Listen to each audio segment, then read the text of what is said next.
Welcome to episode 54 of the Italian Americans in Hollywood podcast series. I'm Daley Giacopella. And I'm Sadie Bruni. Today, we are going to be talking about Penny Marshall. You probably know her as Laverne from Laverne and Shirley, but she was also a director. She's a pioneer. Yeah, pioneering director in Hollywood who really broke some barriers. Penny's story is so fascinating. It really is a story about talent, determination, and, defying expectations. And of course, it's a story that's intertwined with her Italian-American heritage. She was born Carole Penny Marshall on October 15th, 1943 in the Bronx. Right. And that's a neighborhood that has a very vibrant Italian-American presence. It does. It certainly does. Her father, Anthony Tony Masciarelli, was a first-generation Italian-American, and his family came from two regions in Italy, San Martino sulla Maricina and Parma. Her mother owned a dance school. Yeah. And Penny was exposed to both film and performance from a young age. Right. It's a really interesting combination. Yeah, it's interesting. It's almost like she was destined for Hollywood. And both of her siblings, Gary and Ronnie, also ended up in the entertainment industry. It's true. Gary became a very well-known actor, director, writer, and producer. And Ronnie was also a successful television producer. It seems like creativity and a passion for storytelling was just part of the family DNA. Did Penny always want to act, or did she try other things first? She actually had a bit of a journey before she finally landed on being an actress. She taught dance and even appeared in commercials. Oh, wow. That's interesting. That shows that she had that drive. She was willing to work hard and try different things. Yeah. Did she always plan on a career in Hollywood, though? It's hard to say for sure, but we do know that she attended the University of New Mexico. So maybe she was thinking about it. When did she first appear on television? Her television debut was on the Danny Thomas Hour in 1967. And after that, she was in a bunch of different television shows showing her versatility. So she had quite a bit of experience on television before she made her first film. Yeah, that's right. Her film debut was in 1968 in a movie called The Savage Seven. It's amazing to think about how her career progressed from those really early roles to the really iconic characters she'd later play. Laverne and Shirley really made her a star. Absolutely. Laverne and Shirley ran for 8 seasons. It was incredibly popular. What do you think it was about Laverne that resonated so strongly with audiences? I think she was really funny, relatable, and independent.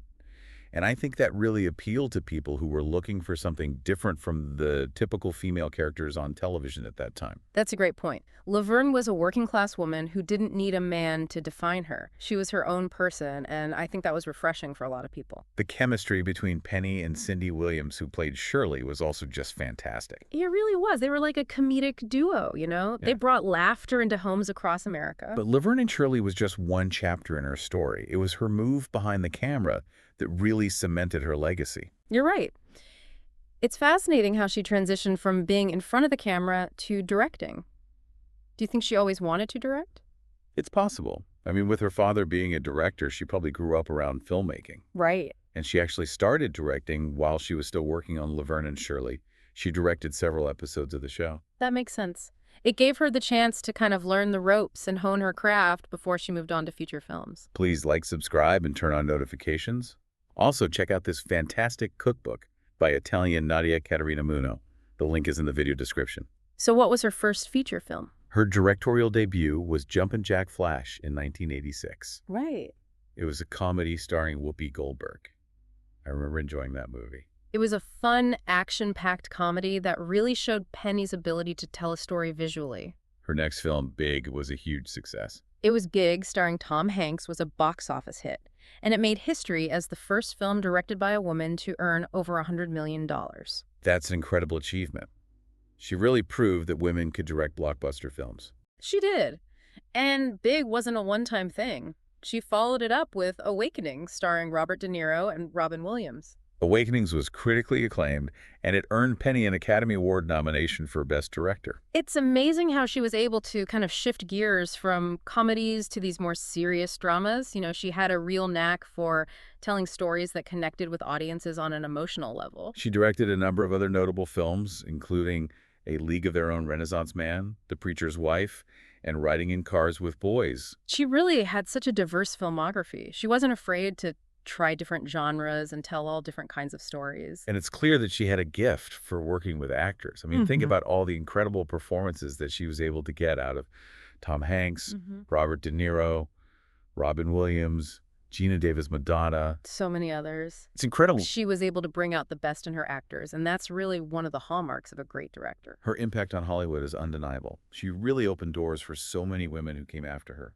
Absolutely. She paved the way for a countless number of female directors Yeah. and really showed the world that women can be successful in any role they set their minds to. Penny's career was a major part of her life, but she also had a personal life filled with relationships and family. She was married twice, first to Michael Henry and then to Rob Reiner. And she had a daughter, Tracy Reiner, who was also an actress. That's right. Tracy Reiner was actually in When Harry Met Sally and A League of Their Own. It's interesting how she became a part of this Hollywood family. It is. Penny and Rob Reiner were a Hollywood power couple for a while. And then, of course, there was her relationship with Art Garfunkel. It would be interesting to learn more about those relationships and how they might have influenced her work or her personal growth. I agree. It's always fascinating to kind of get a glimpse into the personal lives of people who are in the public eye. Sadly, Penny passed away on December 17th, 2018 at the age of 75. It was a big loss for the entertainment industry. Her talent and her groundbreaking spirit really left a mark on Hollywood that I don't think will ever be forgotten. And we've only scratched the surface of Penny Marshall's fascinating life and career today. There's so much more to explore. I really encourage all of you to watch her films, read her autobiography, and learn more about this really remarkable woman. You know, Penny really had a way of bringing stories to life on the big screen. Yeah. Her films had a way of making you laugh and cry sometimes all at the same time. Oh, that's true. I remember watching A League of Their Own and just feeling so inspired by that story of those women who played baseball during World War II. Oh, it's a classic. Yeah. And it perfectly captures Penny's ability to blend humor and heart.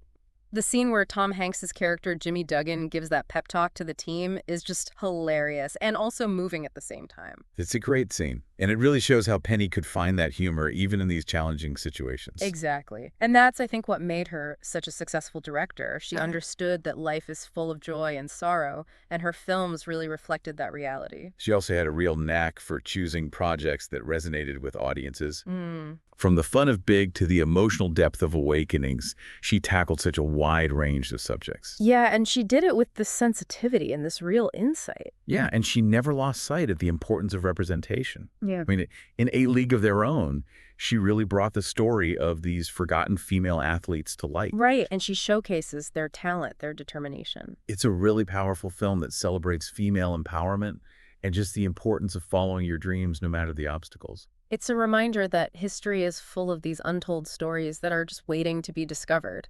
And Penny really had a talent for shining a light on those stories and giving a voice to the voiceless. I'm curious about her directorial style. Yeah, What do you think made her such an effective storyteller? I think it was a combination of factors. I think first she had a really deep understanding of human nature. She was able to create these characters that felt so real and relatable, even when they were, larger than life. Yeah, her characters always felt so authentic. Right. They had flaws, they made mistakes, but you always rooted for them. Right.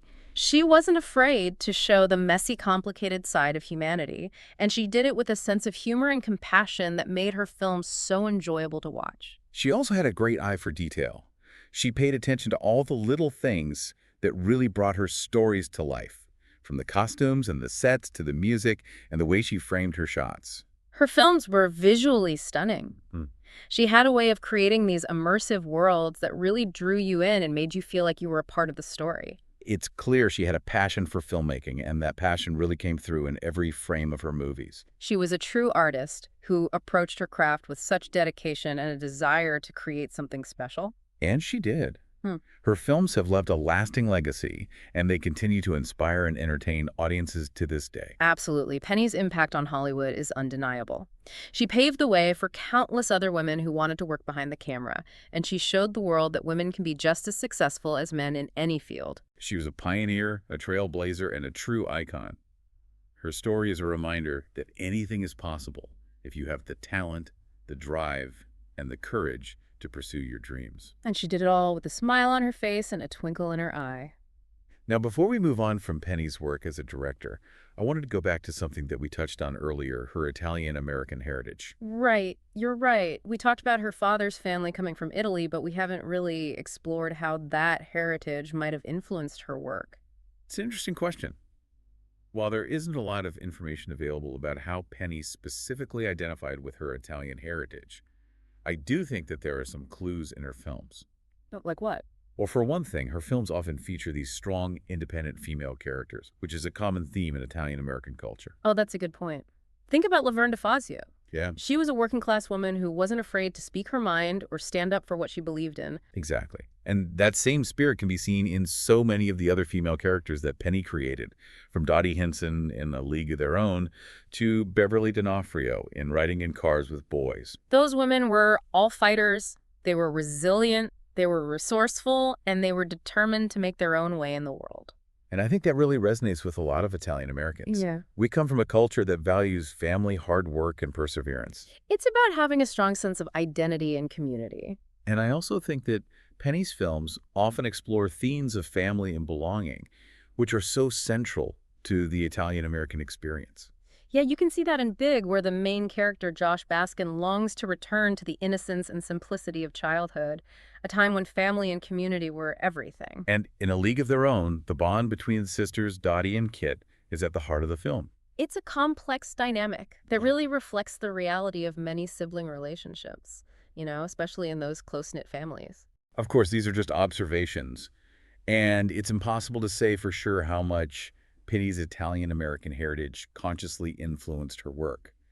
But I do think it's an interesting area for further exploration. I agree. I think it would be fascinating to delve a little deeper into how Penny's cultural background might have shaped her creative vision and her approach to storytelling. Yeah, I wonder if she ever talked about her Italian heritage in interviews or in her writing. It would be interesting to look into that. Perhaps there are some hidden gems out there that could shed more light on this aspect of her life. Well, we've covered a lot of ground today, but we still have so much more to discuss. I know, right? We haven't even gotten to Penny's personal life yet. That's right.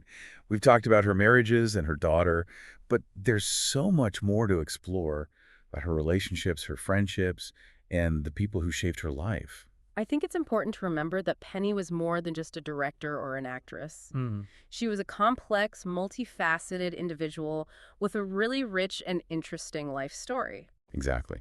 And that's what we're here to do, to delve into the depths of her story and gain a deeper understanding of who she was as a person. I think the listeners will find it fascinating. When I think about Penny's life, I'm just really struck by how much she accomplished in a relatively short amount of time.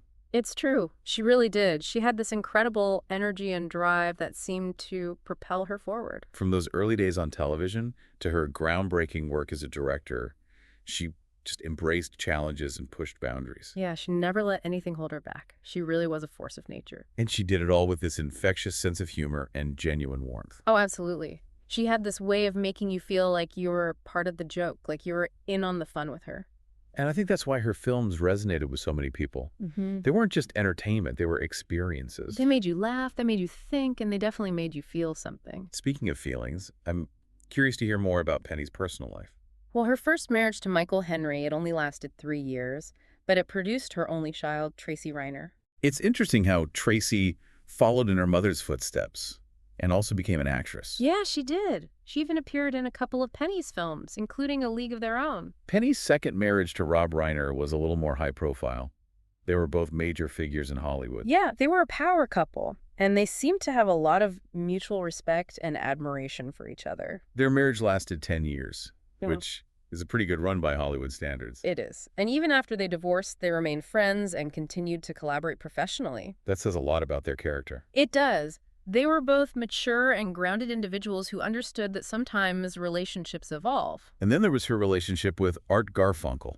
That was an interesting pairing. It was. Two very creative, talented people from different worlds who somehow found a connection. I wonder what drew them to each other. Perhaps it was their shared love of music and the arts. Or maybe it was just their quirky personalities. It'd be really fascinating to know more about their time together. What they talked about, what they laughed about, what they maybe argued about. It's always intriguing to get a glimpse into the private lives of these public figures. But Penny was ultimately a very private person. She didn't share a lot about her personal life in interviews or public appearances. She preferred to let her work speak for itself. And what a body of work it was. True.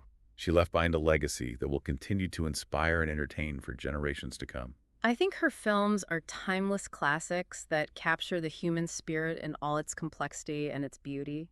It's safe to say that Penny Marshall's place in Hollywood history is secure. She was a pioneer, a trailblazer, and a true original. She broke down barriers, she defied expectations, and she really changed the way we think about women in the film industry. Her story is a reminder that anything is possible if you have the talent, the determination, and the courage to follow your dreams. She was truly an inspiration to us all. Please like, subscribe, and turn on notifications. Also, check out this fantastic cookbook by Italian Nadia Caterina Muno. The link is in the video description. Thanks for listening, everyone. Ciao.